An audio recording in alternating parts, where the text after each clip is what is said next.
Então, assim, eu sempre gostei de música. E eu era da igreja junto com meus irmãos. Minha família não é evangélica, mas eu era da igreja evangélica com os meus irmãos. E aí eu cantava na igreja brincando, Aham, assim, entendi. não era profissional. E aí dizem que eu era cantora gospel, não era, não. Mas, Seria uma honra, mas não era. Mas aí você se tornou uma cantora. Uma das coisas que a gente vai falar aqui hoje é sobre o Risca-Faca, Sim. né? Que é o teu último trabalho. Na verdade, ele saiu em 3 fases, não é? É, eu dividi. Por quê? Porque Isso é uma estratégia de quem tá em volta? minha mesmo. É interessante. Tá. Eu pensei assim, quando lança tudo de uma vez, ou você tem um conceito muito que você precise passar dessa forma, ou as músicas acabam se perdendo em importância. E aí Entendi. eu queria reproduzir um rolê perfeito. E aí eu pensei, o que é que eu faço quando eu vou para um rolê? Eu me arrumo, eu fico escutando uma musiquinha, eu tomo um negocinho, eu dou um esquenta. Depois eu vou no carro ouvindo música, depois eu chego meio na pose, depois eu vou pra bagaceira, aí fica bêbado, tira o sapato, como um podrão. Duvido. Eu? Temos imagens. Tu não assistiu o Big Brother, não? Foi, eu acho que tu não assistiu, não. Tu tá pegando o brief do povo, né? Ó, Não, mas a Juliette do Big Brother não é a Juliette 2025, é? claro, em partes, eu não... A gente vai mudando em algumas coisas, mas outras permanecem. Eu gosto da farra, eu acho que é o meu dom, eu amo farra, eu amo rolê, eu sou... Se você me vê num rolê, todo mundo me chama de Julie Up. Eu fico muito feliz e eufórica. Sempre fui assim. No Big Brother eu era assim. Ficava bêbada, gritando, brincando. Eu tenho todas essas versões. Tem a mulher intelectual, politizada. Tem a menina da música. Tem a pirralha que brinca e que dá bagaceira. Tem a da oficina mecânica com os irmãos, que chama palavrão. Enfim, eu tenho várias versões. E a da farra é uma das melhores. Imagino que sim. Então, é uma festa... Eu vi que você... a ideia do álbum é uma festa perfeita, né? Isso é uma ideia que sai da tua... Porque assim, por que eu tô dizendo tudo isso? Eu sinto que tu, além de ganhar o Big Brother de uma forma espetacular e histórica, que nem a gente já falou, ainda o trabalho que é feito depois que você sai, ele é muito bem feito, sabe? No sentido de... manter ou de procurar um outro caminho, ir pra música e tudo mais, em fazer parceria com uma porrada de artista sensacional.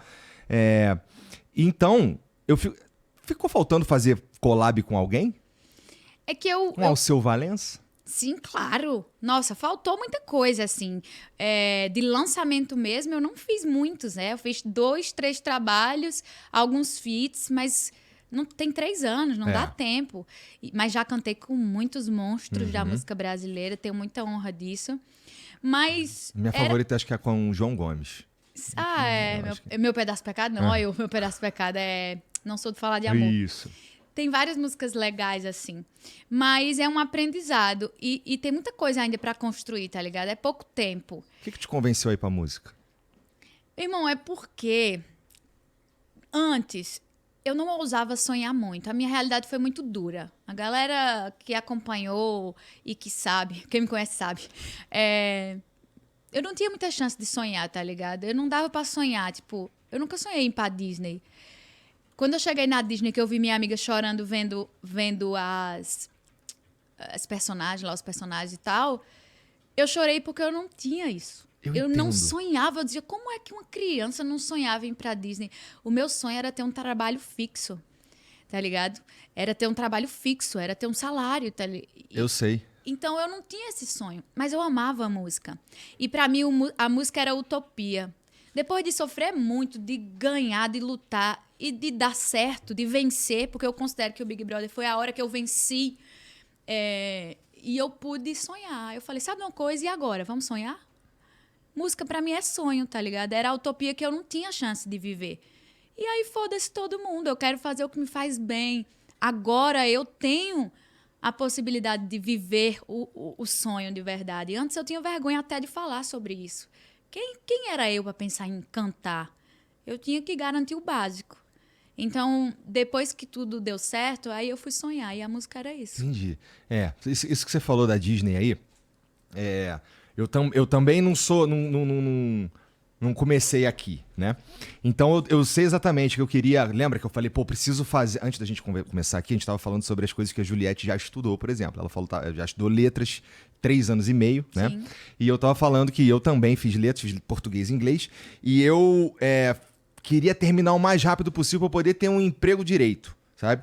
Então, assim, é meio. É a mesma. Uma vibe bem parecida de, putz, eu queria ter um emprego. Era isso que eu A tua queria. história é parecida com a da Ju, então. Talvez. E aí a primeira vez que eu, a segunda vez, a primeira vez que eu fui pra fora foi em 2018 e eu fui porque o Facebook, que na época eu fazia uns streams no Facebook, me pagou tudo pra eu ir. E eu tinha R$50 na conta. Então eu fiquei num lugar muito maneiro, fiquei assim, na esquina da Calçada da Fama, em Hollywood. Foi animal, foi a primeira vez que eu lá... Cara, que doideira. Da segunda, eu fui pra Los Angeles também, numa outra cidadezinha lá, que é Anaheim. E lá é onde fica a Disneyland, que é a primeira. A primeira, foi também. E quando eu entrei lá, eu fui pra fazer outra coisa, mas um amigo acabou me convencendo aí. Quando eu entrei lá, a sensação... Eu só chorava. Mas eu chorava quieto, longe dos outros, pra ninguém ver. Então eu ficava assim, caraca, meu irmão, que doideira, como é que eu vim parar aqui, sabe? E aí meio que eu entendo um pouco o que você tá falando nesse sentido. De que, putz, eu não sabia que dava pra eu chegar aqui, né? Putz, então, quando tu sai... Quando o Thiago tá falando aquele discurso ali pra você, eu queria saber o que passou pela tua cabeça de verdade, porque a tua reação, ela é icônica. É tipo, 24 milhões de pessoas estão me seguindo agora. Qual seria a tua reação? A minha reação, eu acho que eu ia ficar... Putz, cara, o que vem depois? O que será que eu vou fazer agora com essa galera toda? Um susto. Um susto. É um susto. Na hora, eu tinha passado muitas coisas difíceis e eu estava muito machucada e vulnerável. Apesar de já estar bem lá dentro, eu me quebrei muito ali. E quando ele foi falando das coisas, eu fui falando assim, pô, velho, fez sentido. Então, as pessoas me ouviram, eu já estava muito satisfeita. Uhum. E na minha cabeça, eu tinha dado orgulho. O meu propósito maior, óbvio que era ajudar minha família financeiramente, mas dar orgulho aos meus. E na minha cabeça, eu pensava, tava a minha mãe. Quando ele começou a falar que o discurso inteiro, ele começa devagarinho, falando quando... você queria dialogar, ninguém acredita, né? Ela é falsa e era tudo verdade. Coloca ela...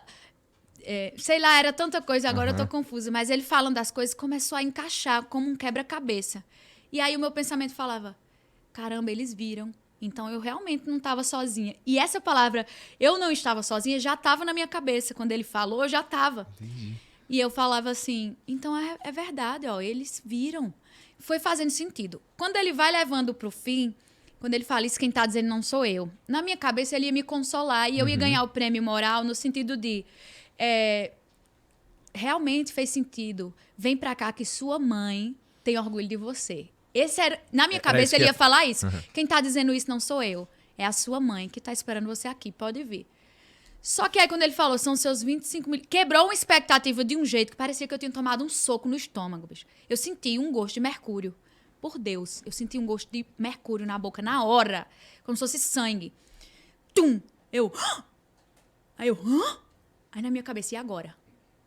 Tipo, eu buguei. E agora? O que é que eu vou fazer? Primeiro, meu sonho acabou. Eu queria ser delegado, defensora. Não...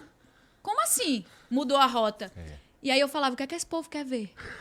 Porra, 24 milhões de pessoas vão ver o quê? Que eu não mexo nem na internet. Não existia a possibilidade de Juliette, famosa, influenciadora, artista. Não existia. Suponho que uma Juliette formada em direito, trabalhando, já era... Nossa, já era consegui... top. Já era grande, mas pra mim era o único caminho possível. Era terminar ali, botar um salãozinho pra me manter, continuar estudando pra concurso público e felizes para sempre. Quando quebrou a expectativa, meu irmão, era um gosto assim na boca. E aí eu falei, o que é que esse povo quer ver? O que é que eu vou fazer da vida agora? Aí eu vou, mas assim, muito feliz e muito grata. Tu é doido. Sabe quando você morre que passa o filme? Eu vivi isso naquela hora ali. Que Deus pega você, né? Quem acredita em Deus. Foi isso aqui que você fez. Deu tudo certo ou deu tudo errado? Eu vivi aquilo ali na hora. Foi isso. Entendo. Esse gosto de mercúrio na boca do susto...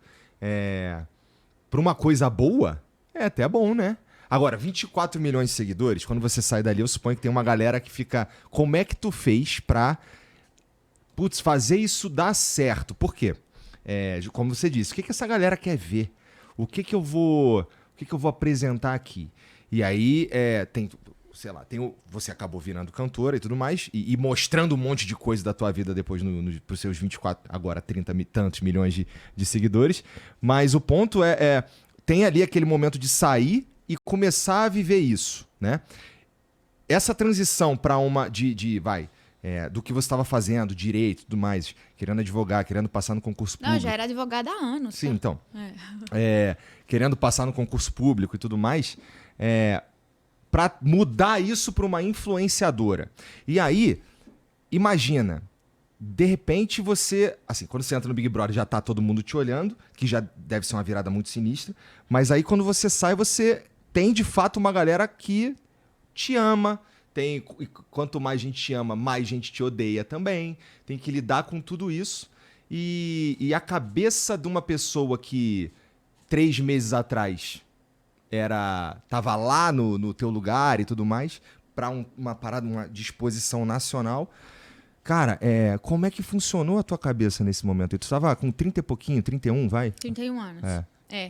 Cara, eu acho que a minha bagagem, a minha compreensão de mundo, a minha compreensão das pessoas, o meu autoconhecimento de quem eu era, as certezas que eu tinha, me ajudou muito. Porque eram tantas possibilidades e oportunidades, mas o cerne disso era: tudo isso tem que se encaixar quem eu sou.